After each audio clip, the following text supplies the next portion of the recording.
먼 미국 땅에서 자식들을 잘 키워내고 열심히 사신 여러분들 정말 장하십니다. 안녕하세요. 전원주입니다. 전쟁도 가난도 겪은 우리 세대는 참 눈물겨운 세월을 살았죠. 아메리칸 드림을 이루기까지 여러분들의 세월이야 어떠셨겠습니까? 건강 관련 프로그램에 출연하면서 요즘 제가 깨달은 건요, 양 한방을 잘 결합하는 게 최고의 건강 관리라는 겁니다. 클레버 케어, 메디케어 어드밴티지 플랜 아세요? 양방과 한방의 좋은 혜택들을 쏙쏙 뽑아서 제공해주는 똘똘한 플랜이더군요. 우리 한인의 건강 문화도 이해하고 실력 있는 한국 의사와 전문의를 척척 연결해 준다니 얼마나 똘똘합니까? 이제 우리도 똘똘한 클레버 케어 플랜으로 150까지만 사십시다.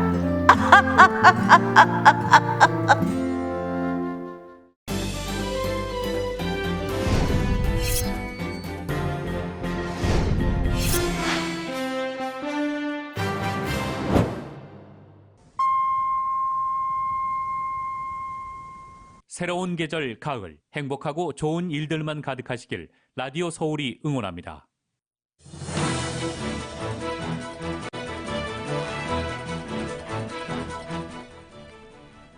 주지사 소환 선거가 다음 주 화요일에 치러집니다. 소환 선거 투표 방법을 라디오 서울 보도국에서 정리했습니다. 카말라 해리스 부통령이 북가주를 찾아 게빈 뉴섬 주지사의 선거 캠페인에 동참했습니다. 공화당 레리 엘더 후보는 베니스 유세에서 봉변을 당했습니다. LA 통합교육부가 12세 이상 학생들의 코로나 백신 접종 의무화를 추진합니다. 내일 특별회의를 통해서 관련 방안을 논의할 예정입니다. 지난달 오렌지 카운티의 코로나19 사망자가 100명을 넘었습니다. 세 자릿수의 사망자가 발생한 것은 지난 4월 이후 처음입니다. 어린이를 비롯한 미성년자의 코로나19 확진 사례가 전국적으로 급증하고 있습니다. 겨울쯤엔 5세에서 11세 어린이용 백신이 승인될 것으로 보입니다. 조 바이든 대통령이 제9 연방고법판사로 루시 고 판사를 지명했습니다. 토니 블링컨 국무장관은 탈레반 과도 정부가 국제적 고립을 피할 수 있는 신호가 보이지 않는다고 평가했습니다. 그러면서 카불 공항 운영 재개와 전세기 이륙 허용을 촉구했습니다. 윤석열 국민의힘 후보가 검찰총장 시절 검찰이 여권 인사에 대한 고발을 사주했다는 의혹을 일축했습니다. 고위공직자범죄수사처는 고발 의혹과 관련해 고발장을 낸 시민단체 관계자를 조사했습니다. 국민의힘이 경선 후보를 대상으로 압박 면접에 나섭니다. 민주당의 이낙연 전 대표는 의원직 사퇴 카드를 꺼들며 초강수를 뒀습니다. 연방준비제도가 경기 동향 보고서를 통해 지난 2달간 전체적인 경기 회복 속도가 다소 느려지고 있다고 평가했습니다. 오늘 뉴욕 증시는 투자자들이 델타 변이가 경제에 미치는 영향에 주시를 하면서 3대 지수 모두 하락 마감했습니다. LA 지역 오늘 밤 곳에 따라 구름 끼는 지역들이 대부분이겠습니다. 밤 최저 기온은 67도가량 되겠고 내일은 맑은 날씨에 낮 최고 기온 오늘과 비슷한 87도에서 89도로 예상됩니다. 이 시간 주요 뉴스는 아시아나항공 미주 취항 30주년, 지난 30년 함께해 주신 성원에 감사드리며 앞으로도 정성을 다하는 서비스, 쾌적한 최신 항공기로 안전하고 편안하게 모실 것을 약속드립니다. 아시아나항공 제공입니다. 여러분 안녕하십니까? 김미회입니다. 안녕하십니까? 임승찬입니다. 9월 8일 수요일 라디오 서울 이브닝 뉴스 1부 시작하겠습니다.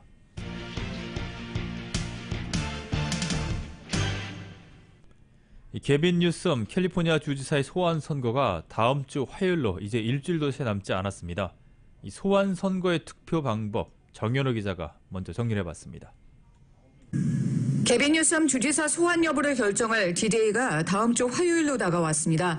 유권자들은 14일 밤까지 투표를 마치면 되는데 직접 투표소를 찾아서 할 수도 있고 투표용지를 우편으로 발송하거나 드랍박스에 드랍할 수도 있습니다. 사전 현장 투표는 지난 4일부터 가준의 일부 투표소에서 시작됐으며 선거일 나흘 전부터는 가준의 모든 카운티가 사전 투표소를 운영합니다. 사전 현장 투표소 로케이션과 투표용지를 드랍할 드랍박스 로케이션은 caearlyvoting.sos.ca.gov에서 주소를 기입하면 거주지에서 가장 가까운 장소를 확인할 수 있습니다.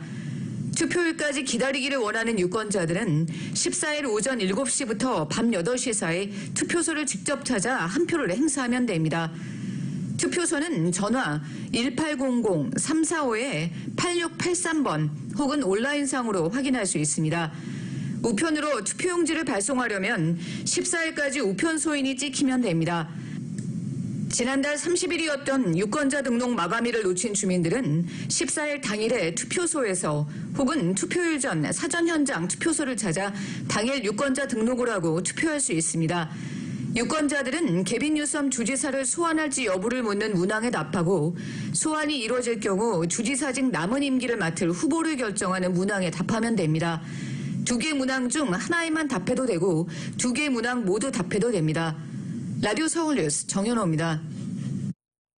카멀라 해리스 부통령이 오늘 북가주를 찾아서 개빈 뉴섬 캘리포니아 주지사의 소환 선거 캠페인에 힘을 실어주었습니다.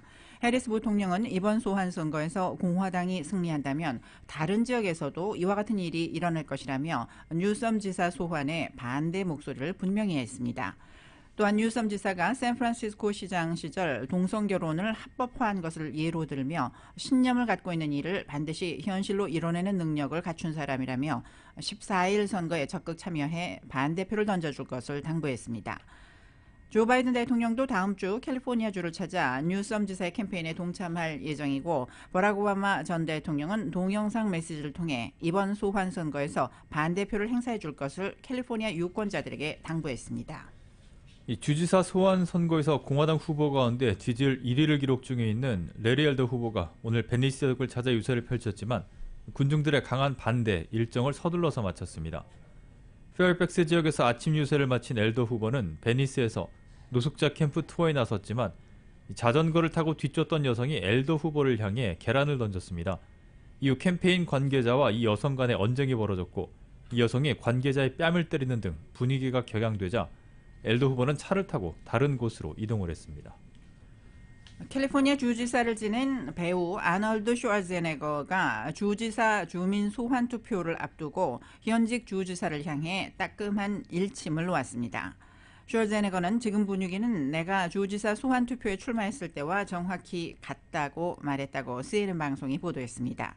슈왈제네거는 현재 중립을 지키고 있지만 18년 만에 다시 주지사 소환 투표를 치르게 된 정치적 배경을 언급하면서 민주당 소속 현 주지사인 개빈 뉴섬을 향해 방심해서는 안 된다는 경고를 날렸습니다.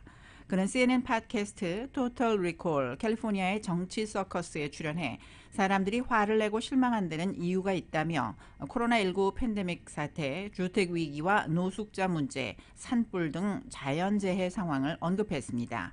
이어 수백만 명이 코로나19 대처 방식과 산불, 정전사태 등에 불만을 품고 있다며 노숙자들은 거리로 떠밀려난 데 화가 났고 자영업자들은 노숙자로 가득한 환경에 불만을 표시하며 세금이 어떻게 쓰이는지에 의문을 품고 있다고 지적했습니다.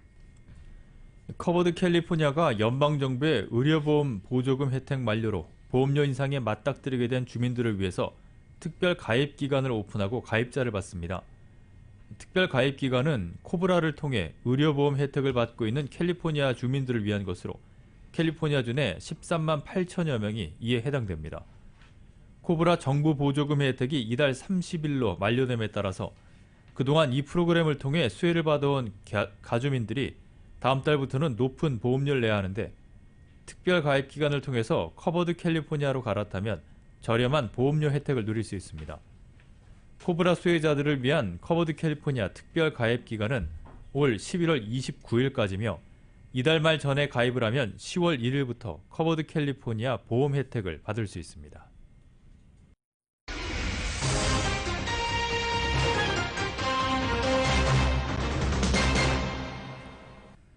지난달 오렌지 카운티 지역에서 코로나19로 사망한 사람은 100명을 넘은 것으로 집계되었습니다.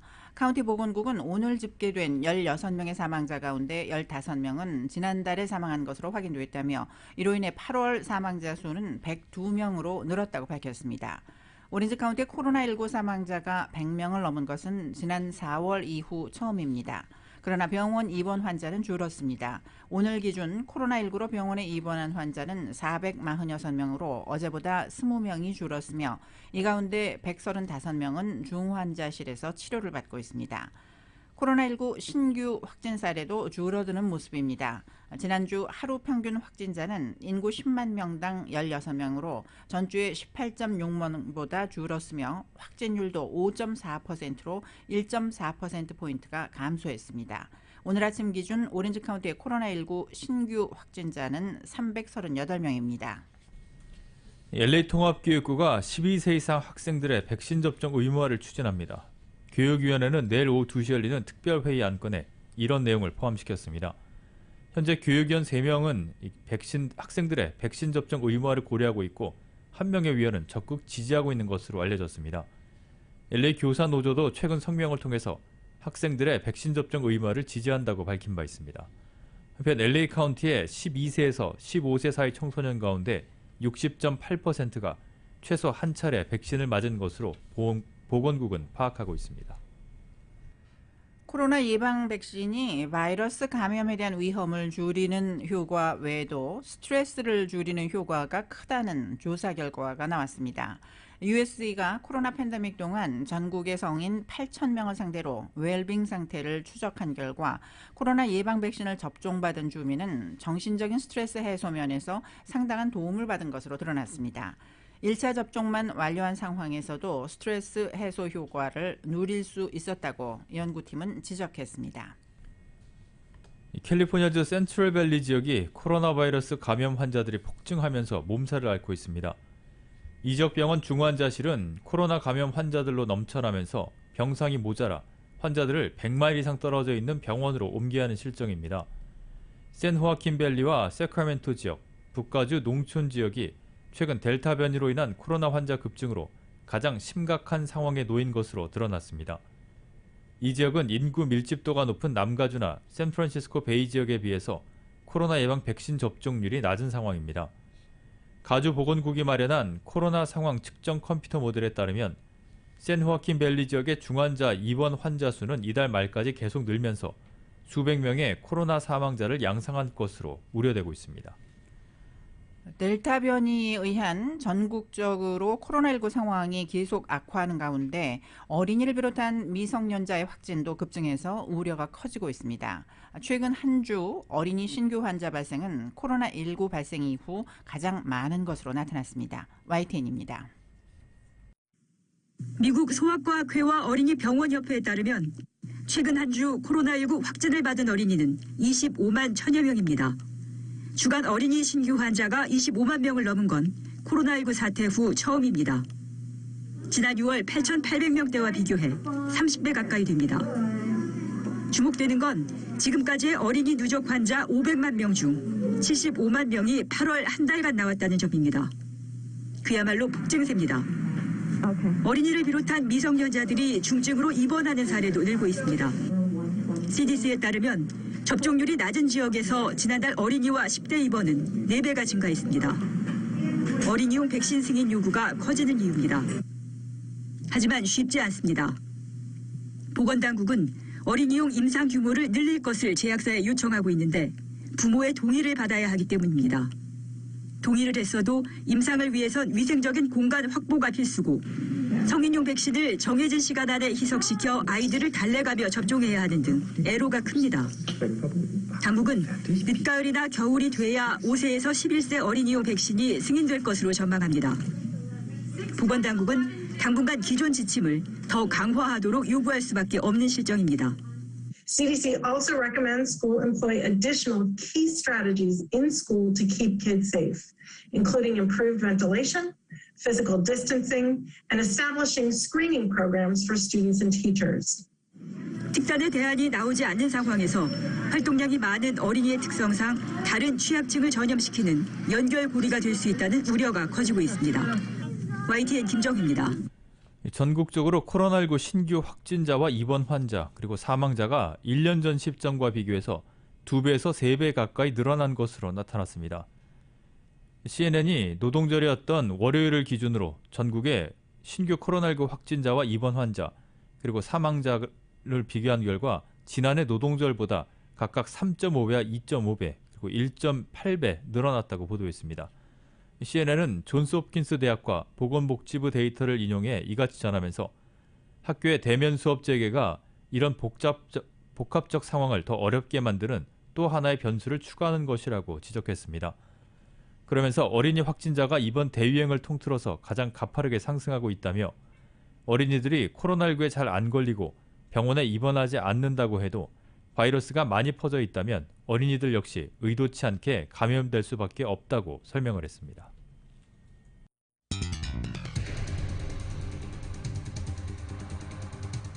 라디오 서울 이브닝 뉴스 1부 이 시간은 LA와 가든그로브 두 곳에서 모시는 금강안경 검안과 1250만 불 교통사고 최고보상 교통사고 전문 천재 변호사 리차드 호프만, 빛으로 태어나는 당신은 카우나미인 100% 근적외선 마스크는 카우나뿐입니다. 정직한 빛 카후나 LED 마스크, 온오프 PRGR, 야마하 14, MU 스포츠, 전미국 독점 총판 올림픽 골프, 구매부터 재이용자까지 아파트 론도 역시 뱅크 오브 홉이 하면 다릅니다. 희망을 설계하는 전문가들의 은행 뱅크 오브 홉 공동 제공으로 함께 하시겠습니다.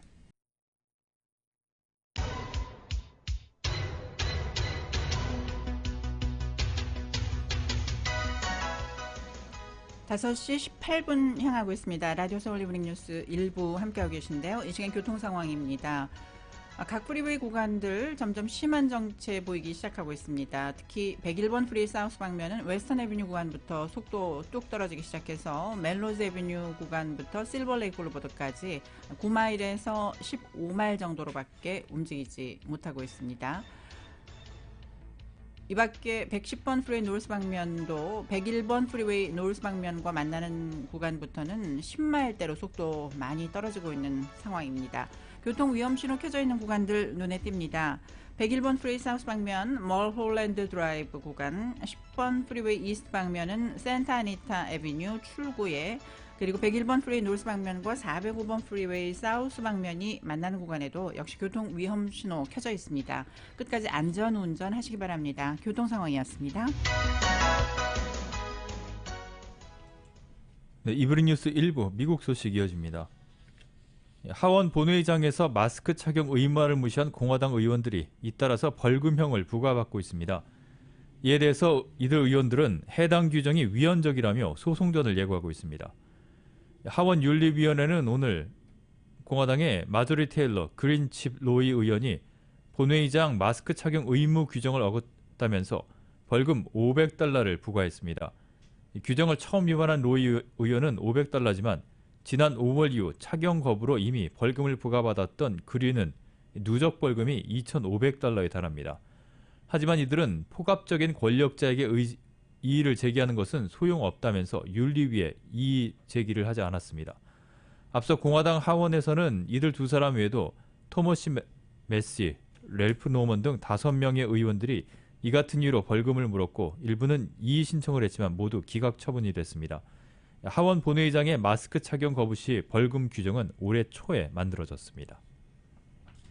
도널드 트럼프 전 대통령이 9.11 테러 20주년인 오는 11일 복싱 경기 해설에 나섭니다. 트럼프 전 대통령은 이번 주 토요일인 11일 플로리다주 할리우드의 세미놀 하드락 호텔 카지노에서 열리는 전 헤비급 챔피언 에반더 홀리필드와 종합 격투기 단체 UFC의 라이트 헤비급 챔피언 비토 벨포트의 경기에 참석합니다. 관전만 하는 것이 아니라 해설도 할 예정입니다. 트럼프 전 대통령은 위대한 선수들과 위대한 시합을 사랑한다면서 토요일 밤에 두 가지를 다 보고 내 생각을 공유하길 고대한다. 이 특별한 행사를 여러분도 놓치고 싶지 않을 것이라고 밝혔습니다.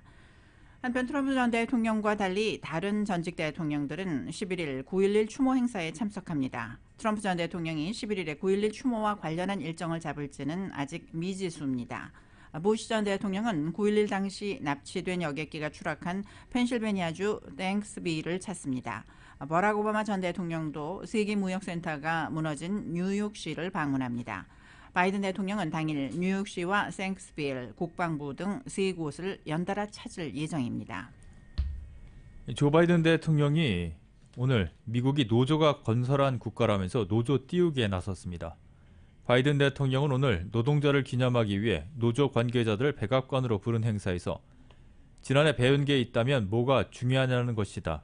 중요한 것은 여러분이고 여러분의 노조원들이라고 말했습니다. 바이든 대통령은 우리가 매일 월스트리트이 미국을 건설하지 않았다는 것을 기억한다며 그들은 모두가 나쁜 사람이라는 것을 뜻하는 게 아니지만 그들은 미국을 건설하지 않았고 미국은 중산층과 중산층을 만든 노조에 의해 건설됐다고 언급했습니다. 가장 친노조적인 대통령이 되겠다라던 대선 공약을 다시 언급한 것입니다. 앞서 바이든 대통령은 노동절이었던 월요일에는 델라웨어 윌밍턴의 국제 전기 노동자 조합 사무소를 방문하기도 했습니다. 바이든 대통령의 지명으로 최초의 한인 여성 연방고등법원 판사가 탄생할 전망입니다. 2010년 한인으로서 첫 연방지방법원 판사 기록을 세웠던 루시 고 캘리포니아 북부 연방지법 판사가 그 주인공입니다. 백악관은 오늘 보도자료를 통해 루시 고 판사의 제9 연방고법 판사 낙점을 알리면서 연방고법 판사로 재직하게 될 첫 미주 한인 여성이라고 소개했습니다. 제9 연방고법은 캘리포니아와 워싱턴, 네바다, 애리조나, 오리건, 알래스카, 하와이 등 서부 지역을 관할하는 대형 법원입니다. 백악관에 따르면 고 판사는 2010년부터 캘리포니아 북부 연방지법 판사로 일했으며 특허와 영업비밀, 상법소송 전문가입니다. 아프가니스탄의 탈레반 과도 정부에 대해서 토니 블링컨 국무장관은 국제적 고립을 피할 수 있는 신호가 보이지 않는다고 평가를 했습니다. 그러면서 탈레반이 국제적으로 체제의 정당성을 인정받고 지원을 얻으려면 행동을 통해서만 얻어지는 것이라며 카불 공항 운영 재개와 전 세계 이륙 허용을 촉구했습니다. YTN이 보도합니다. 블링컨 장관이 아프간에서 탈출한 사람들의 중간 기착지인 독일 람슈타인 미군 기지를 찾았습니다. 이곳에는 미국으로 갈 11,000여 명의 아프간 대피자들이 임시로 머물고 있습니다. 이들은 코로나19 등 다양한 검사를 받으며 미국으로 갈 날을 기다리고 있습니다. While we are done with the documents, everything else, then they're going to take us to the camp, and we don't know where, because that's up to them. 블링컨 장관은 이어 독일을 비롯한 20여 나라의 외무장관과 아프간 후속 대응을 논의했습니다. 블링컨 장관은 탈레반이 국제적으로 체제의 정당성을 인정받고 지원을 얻으려 하고 있다고 지적했습니다. 하지만 그럴 만한 행동이 보이지 않는다며 정당성과 지원에 대한 판단은 행동을 기준으로 이루어지는 것이라고 일침을 가했습니다. We're also concerned by the affiliations and track records of some of those individuals. We understand the Taliban has presented this as a caretaker cabinet. We will judge it and them by its actions. 또 탈레반 과도 정부가 국제적 고립을 피할 수 있는 신호가 보이지 않는다고 비판했습니다. 그러면서 카불 공항 운영 재개와 전 세계 이륙 허용 등을 촉구했습니다. 또 테러를 저지하고 여성을 비롯한 소수자들의 기본 인권을 존중해야 한다고 강조했습니다. 이렇듯 미국을 비롯한 국제사회의 압력에 탈레반과 과도 정부가 어떤 반응을 내놓을지 또 얼마나 빨리 내놓을지 주목되고 있습니다. 워싱턴에서 YTN 강태욱입니다. 연방하원 외교위원회에서 한반도 문제를 다루는 아태소위원회 위원장인 아미베라 민주당 의원은 한국과 아프간은 상황이 완전히 다르다면서 한국 등 동맹의 우려불식에 나섰습니다.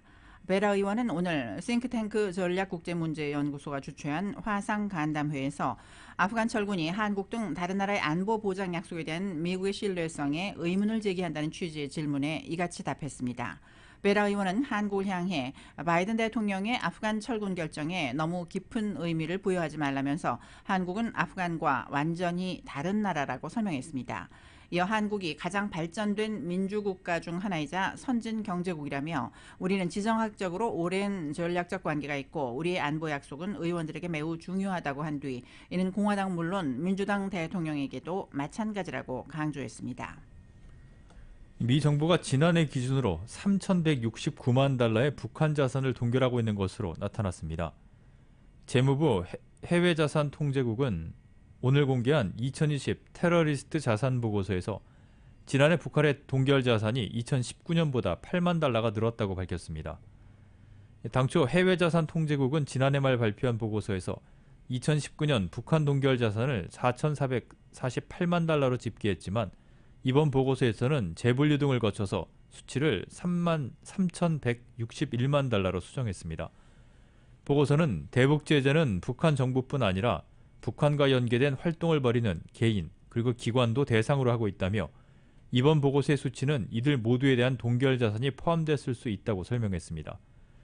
다른 테러 지역국 지정 국가들인 이란 그리고 시리아의 지난해 동결 자산은 각각 7,375만 달러와 3,532만 달러였습니다. 북한은 1987년 11월 대한항공 여객기 폭파 사건으로 미국의 테러 지원국 명단에 올랐다 2008년에 제외됐지만 도널드 트럼프 행정부는 2017년 북한을 테러 지원국으로 재지정했습니다. 이브닝 뉴스 1부 함께하고 계십니다. 잠시 후에 한국 소식 이어집니다.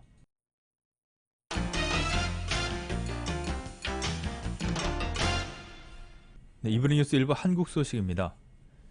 국민의힘이 오늘부터 이틀 동안 경선 후보를 대상으로 압박 면접에 나섭니다. 진중권 전 교수와 김준일 뉴스탑 대표 그리고 박선영 교수가 면접관으로 참여하는데 기존 발표회가 토론 없이 발표회가 맹탕이었다는 지적을 보완해낼 수 있을지가 관건입니다. YTN이 보도합니다.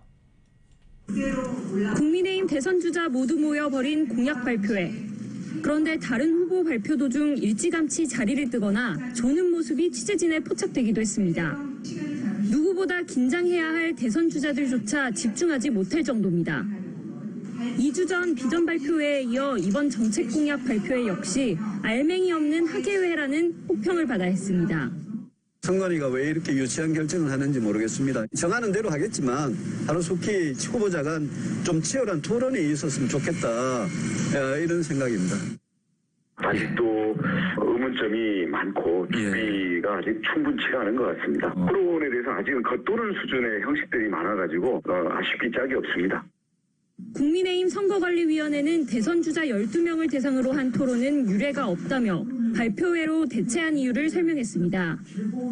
실효성 논란에 대한 지적은 알고 있다면서 2차 본경선부터는 우려를 씻을 기회가 많다고 자신했습니다. 후보가 너무 많고 또 방송 시간이나 이런 것들 제한이 돼 있기 때문에 그 절차 진행을 좀 효율적으로 하기 위해서 향후에 이제 토론회를 지금 상당히 많이 기획을 해놓고 있습니다. 오늘부터 이틀 동안은 대통령 후보 공개 면접이 진행됩니다.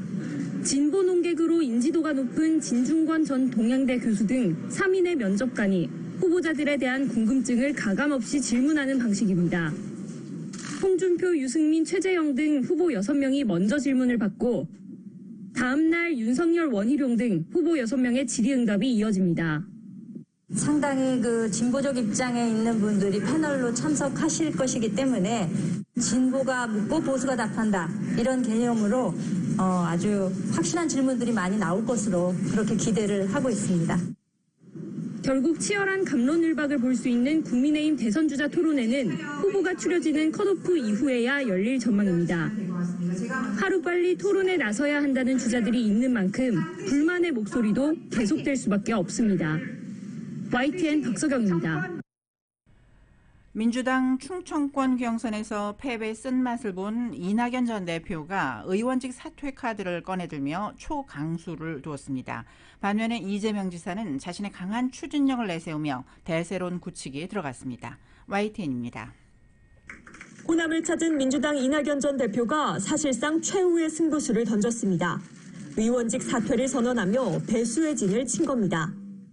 저의 모든 것을 던져 정권 재창출을 이룸으로써 민주주의와 민주당, 대한민국과 호남 그리고 서울 종로에 제가 진 빚을 갚겠습니다. 이 전 대표는 몇 달 전부터 의원직을 내려놓고 경선에 임할지 말지 고심했던 것으로 전해집니다.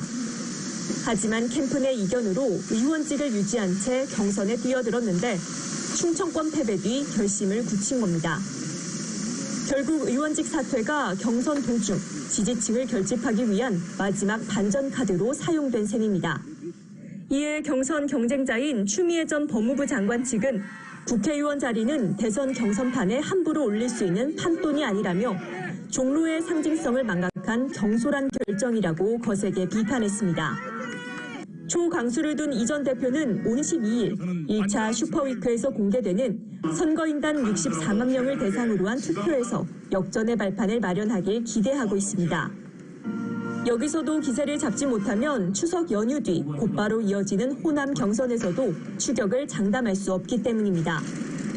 특히 대구 경북을 건너뛰고 자신의 고향이자 민주당 텃밭인 호남에 모든 것을 건 이 전 대표는 이재명 지사를 견제하며 호남 민심에 이렇게 호소했습니다. 민주당과 보수야당이 도덕성에서 공격과 방어가 역전되는 기막힌 현실도 괜찮습니까? 이에 맞서 이재명 지사는 지금은 위기 돌파형 대통령이 필요하다며 대세론 굳히기에 들어갔습니다. 한 명의 공직자가 얼마나 많은 변화를 만들어낼 수 있는지 결과로 증명해드리겠습니다. 이낙연 전 대표의 승부수가 이재명 지사의 대세론을 꺾을 수 있을지는 1차 슈퍼위크와 호남 경선에서 판가름 날 전망입니다. YTN 최하영입니다. 민주당 대선 전국 순회 경선이 진행되고 있는 가운데 충청 지역에서 압승한 이재명 경기지사는 일단 도정을 챙기는 일정에 집중을 합니다.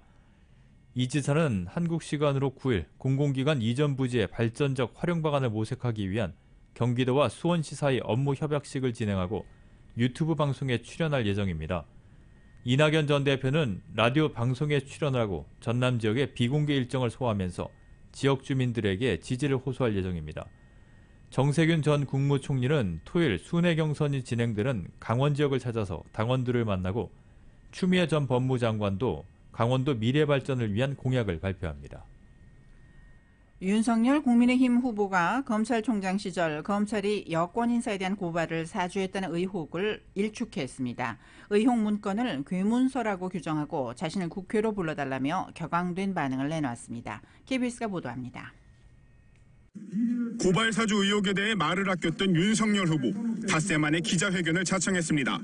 고발 사주 의혹 문건은 출처 없는 괴문서라고 했고 여권의 공격은 공작과 선동으로 규정했습니다. 그럼 이런 정치 공작 제가 그렇게 무섭습니까? 저 하나 그런 공작으로 제거하면 정권 창출이 그냥 됩니까?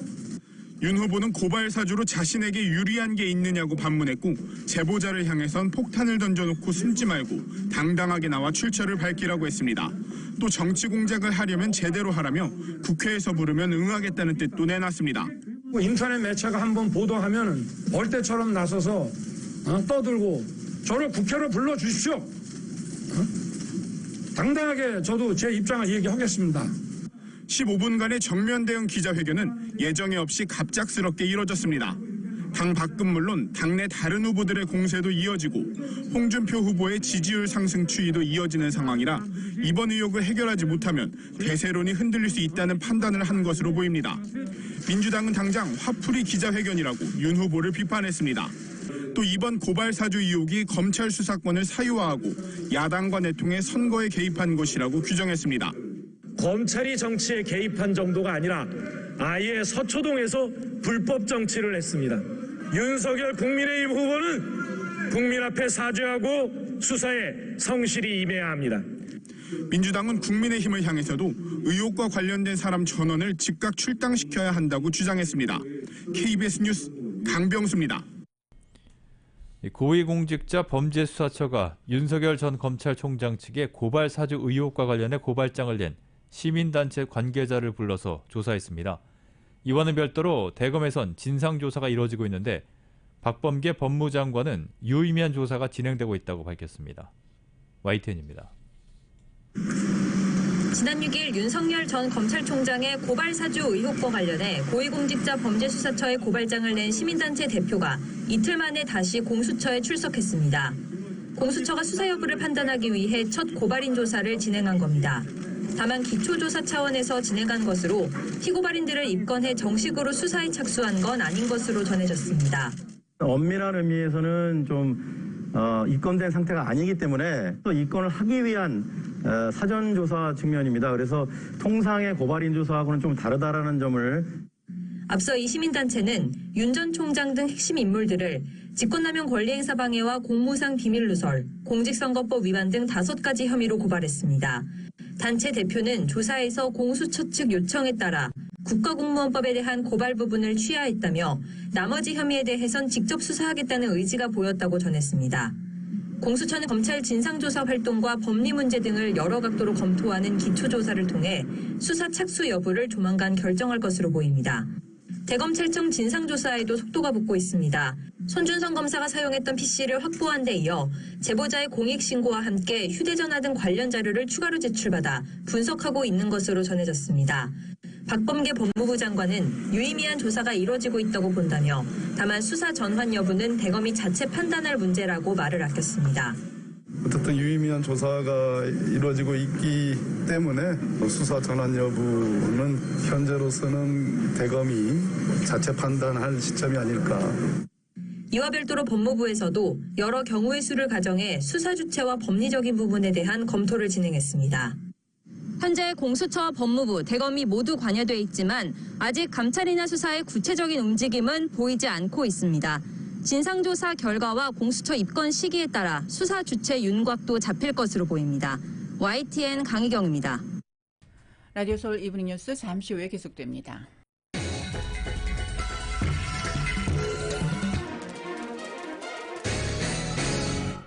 이브닝 뉴스 1부 함께하고 계십니다. 오늘 뉴욕 증시는 투자자들이 델타 변이가 경제에 미치는 영향을 가늠하는 가운데 하락했습니다. 다우존스 산업평균지수는 어제보다 68.93포인트가 하락한 35,031.07, S&P 500 지수는 5.96포인트가 떨어진 4,514.07, 나스닥 지수는 87.69포인트 밀린 15,286.64로 장을 마감했습니다. 다우와 S&P 500 지수는 3거래일 연속 떨어졌고 나스닥 지수는 5거래일 만에 하락세로 전환됐습니다. 뉴욕 유가는 전 세계 원유 수요가 둔화할 수 있다는 우려에도 멕시코만 지역의 원유 생산이 빠르게 회복되지 않으면서 상승했습니다. 뉴욕 상업거래소에서 10월물 서부 텍사스산 원유 가격은 어제보다 95센트가 오른 배럴당 69달러 30센트에 거래를 마쳤습니다. 연방준비제도가 경제의 회복 속도가 다소 느려지고 있다고 평가했습니다. 연준은 오늘 공개한 경기 동향 보고서를 통해 지난 2달간 전체적인 성장이 중간 속도로 살짝 저속기어 변환을 했다고 밝혔습니다. 이번 보고서는 7월 초부터 8월 30일까지 12개 연방준비은행 관할구역의 경기 흐름을 평가한 것으로 오는 21일과 22일 FOMC 정례회의에서 기초자료로 활용됩니다. 연준은 경제활동의 감속은 대부분의 관할구역에서 나타난 외식, 여행, 관광 축소에 대체로 기인한다며 이는 델타 변이의 급증에 따른 안전 우려를 반영한다고 지적했습니다. 또 물가 상승률이 높아진 수준에서 계속 머물러 있는 상태라며 12개 관할구역 중 절반이 강한 물가 압력을, 3곳은 보통의 물가 압력을 각각 받고 있다고 설명했습니다. 그러면서 대부분의 지역에서 기업들은 단기적 전망에 대해서는 여전히 긍정적이라면서도 그러나 계속되는 공급 교란과 자원 부족에 대한 광범위한 우려가 여전하다고 덧붙였습니다.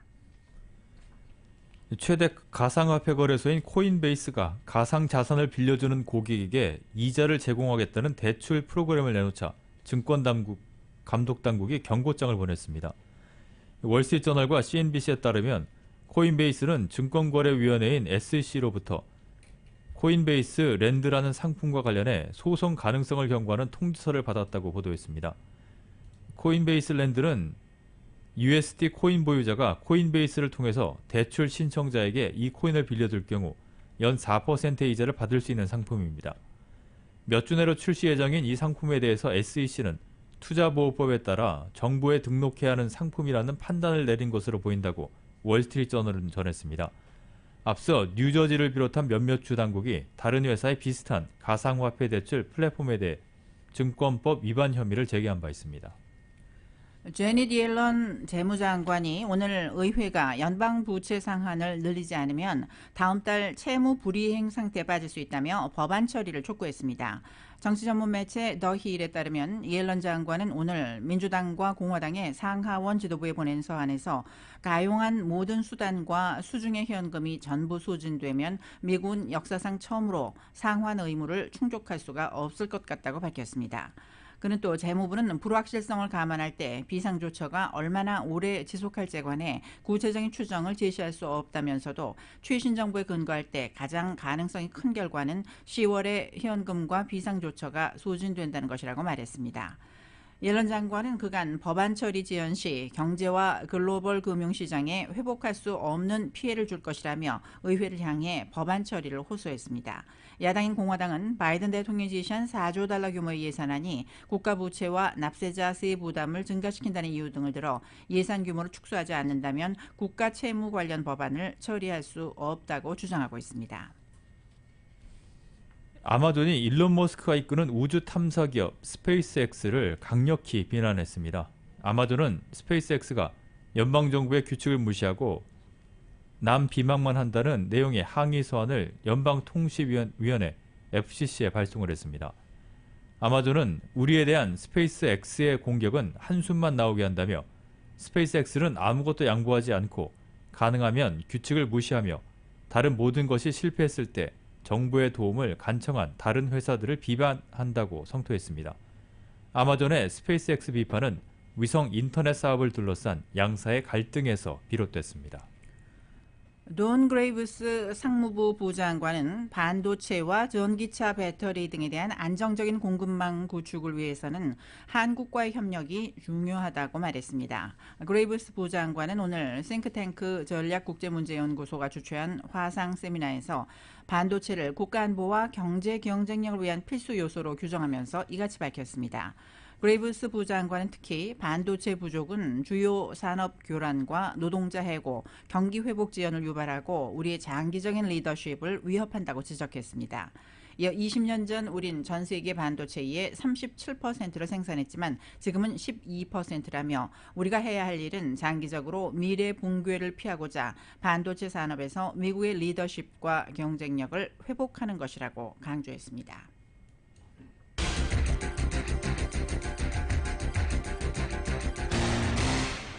스포츠 소식 종합합니다. 2002년생인 에마 라두카누가 예선 통과 선수로는 최초로 US 오픈 테니스 대회 여자 단식 4강에 올랐습니다. 라두카누는 오늘 여자 단식 준준 결승에서 올해 도쿄올림픽 단식 금메달리스트인 벨린다 벤치치를 세트스코어 2대0으로 물리쳤습니다. 이로써 이번 대회 예선부터 시작한 라두카누는 총 8경기를 무실세트로 장식하면서 4강까지 진출하는 이변의 주인공이 됐습니다.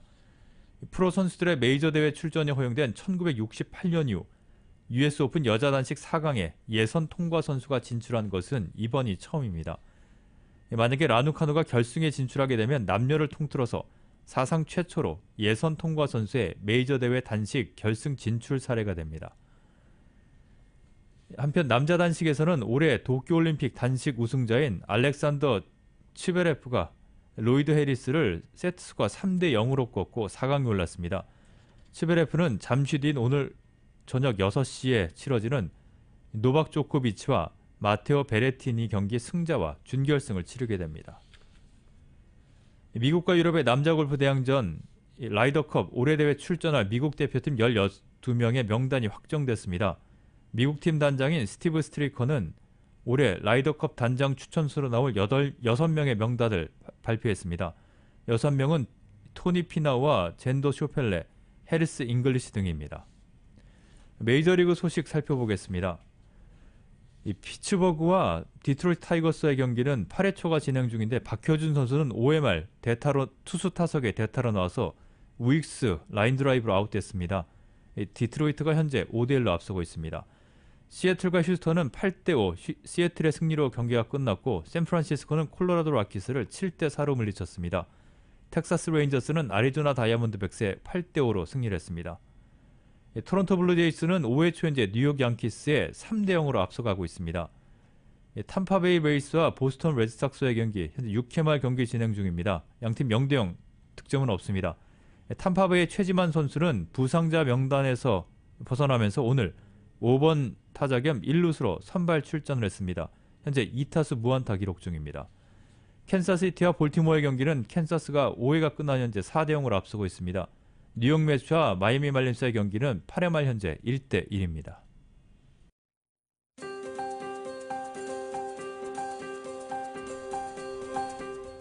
(9월 8일) 수요일 저녁 라디오 서울 이브닝 뉴스 날씨 알아보겠습니다. 지금은 CBB SBA 타임 스몰 비즈니스를 성공으로 이끌어주는 CBB 뱅크 제공입니다. LA 지역은 오늘 저녁 곳에 따라 구름 끼는 지역이 많겠습니다. 밤 최저 67도가량, 내일은 맑고 쾌청한 날씨가 예상되고 낮 최고 기온 87도에서 89도, 밤 최저 66도에서 69도가량이 되겠습니다. 밸리와 인랜드 엠파이어 지역은 내일 낮 최고 99도까지 올라갑니다. 밤 최저 65도, 해안 지역은 낮 최고 78, 밤 최저 65도입니다. 하지만 금요일부터는 기온이 더 많이 올라가기 시작하면서 일요일까지 더운 주말이 예상되고 있습니다. 산타애나 산간지대 그리고 푸틀에 금요일 밤 9시까지 폭염주의보가 내려져 있습니다. 90도대 후반까지 기온이 오를 것으로 예보되고 있고 엔틸럽 밸리 지역에는 오늘 저녁 8시까지 폭염경보가 내려져 있습니다. 하와이 호놀룰루 오늘 오후 곳에 따라 구름 끼겠습니다. 밤이 되면서 차차 맑아지겠고 밤 최저 74도, 내일은 대체로 맑은 날씨 보입니다. 낮 최고 85도로 예상됩니다. 한국 어제까지 내린 비로 습도가 높아지면서 내륙 곳곳에 오전에는 안개가 가득 낀 날씨 보이고 있습니다. 한낮에는 안개가 걷히고 전국적으로 쾌청해지겠고 가을 햇살 아래 기온이 크게 오르겠습니다. 오늘도 일교차는 크겠고 서울과 대구 섭씨 29도, 대전은 28도까지 오르겠습니다. LA 다운타운의 현재 기온 75도를 보이고 있습니다. 날씨는 지금은 CBB SBA 타임 스몰 비즈니스를 성공으로 이끌어주는 CBB 뱅크 제공이었습니다. 이브닝 뉴스 1부, 지금까지 LA와 가든그로브 두 곳에서 모시는 금강안경 검안과 1250만 불 교통사고 최고보상 교통사고 전문 천재 변호사 리차드 호프만, 빛으로 태어나는 당신은 카후나 미인, 100% 근적외선 마스크는 카후나뿐입니다. 정직한 빛 카후나 LED 마스크, 온오프 PRGR, 야마하 볼틴, MU 스포츠, 전미국 독점 총판, 올림픽 골프, 구매부터 재이용자까지 아파트 론도 역시 뱅크 오브 호흡이 하면 다릅니다. 희망을 설계하는 전문가들의 은행 뱅크 오브 호흡 공동 제공이었습니다.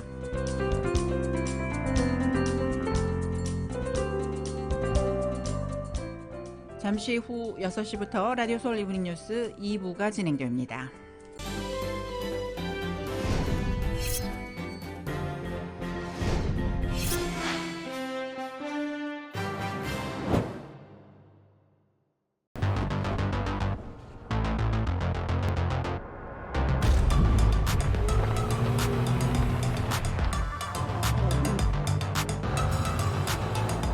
가득 실으세요.